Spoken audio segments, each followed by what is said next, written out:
Assalamualaikum warahmatullahi wabarakatuh. Perkenalkan, nama saya Rozi Andika dengan NIM 24030102059. Izinkan pada hari ini saya akan membawakan presentasi untuk tugas ujian akhir semester mata kuliah Sistem Pengendalian Manajemen. Berikut adalah presentasi saya, yaitu terkait dengan korupsi timah di PT Timah, yaitu menggunakan analisis SPM. Kasus korupsi tata niaga Komunitas Timah di PT Timah Tbk menjadi sorotan utama. Kasus ini melibatkan pejabat perusahaan, pihak swasta, dan tokoh publik. Dengan kerugian negara mencapai ratusan triliun rupiah. Analisis ini menggunakan kerangka sistem pengendalian manajemen atau SPM untuk memahami akar masalah dan solusi pengendalian. Yang pertama yaitu adalah masalah organisasi. Di dalam struktur yang PT Timah itu terdapat struktur tidak efektif, yaitu memiliki celah untuk kolusi dan korupsi akibat hierarki yang tidak jelas dan kurangnya pemisahan tugas. Lalu di dalam masalah organisasinya itu terdapat budaya organisasi yang buruk, yaitu budaya permisif terhadap praktik ilegal, kurangnya etika, dan lemahnya pengawasan internal mendorong terjadinya korupsi. Terakhir yaitu koordinasi yang lemah. Koordinasi antar unit termasuk yang bertanggung jawab atas pengawasan dan kepatuhan tidak efektif. Dalam hal ini PT Timah itu di bawah naungan Kementerian BUMN dan juga Kementerian ESDM. Itu kurangnya pengawasan dari kementerian tersebut mengakibatkan koordinasi yang lemah. Berikutnya yaitu adalah masalah personal di dalam organisasi, yaitu motivasi yang tidak selaras. Keuntungan pribadi mengalahkan tujuan organisasi, memicu konflik kepentingan sehingga terjadinya korupsi tersebut. Lalu kurangnya kompetensi. Kurangnya kompetensi dalam mengelola risiko membuka celah-celah korupsi. Dalam hal ini penempatan pegawai yang tidak sesuai bidangnya. Yang terakhir adalah etika yang rendah, yaitu mengutamakan kepentingan pribadi, merusak integritas organisasi.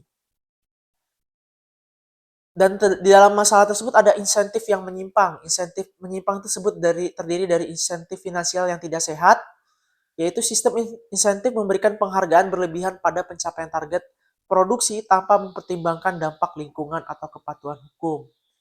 Dan berikutnya adalah kurangnya insentif pelaporan. Tidak adanya insentif yang cukup bagi karyawan untuk melaporkan praktik ilegal. Bahkan mungkin ada tekanan untuk tidak melaporkan kegiatan tersebut.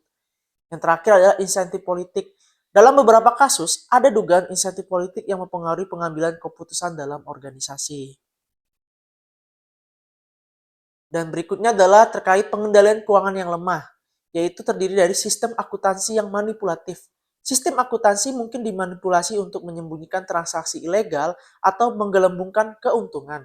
Dan berikutnya adalah pengawasan internal inefektif. Pengawasan internal tidak mampu mendeteksi atau mencegah praktik korupsi.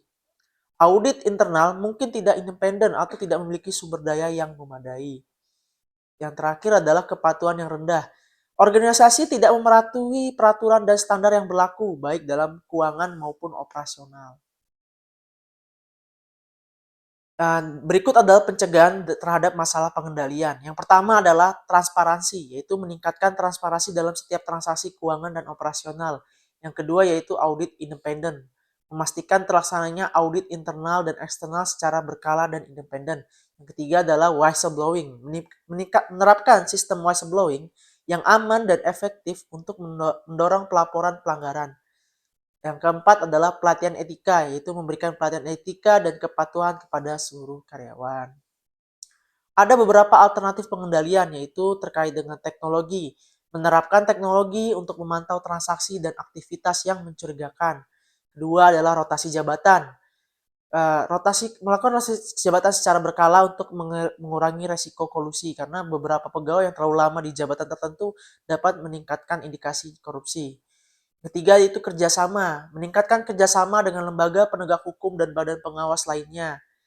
Dan keempat yaitu meninjau insentif, meninjau ulang dan memperbaiki sistem insentif agar selaras dengan tujuan organisasi dan kepatuhan hukum.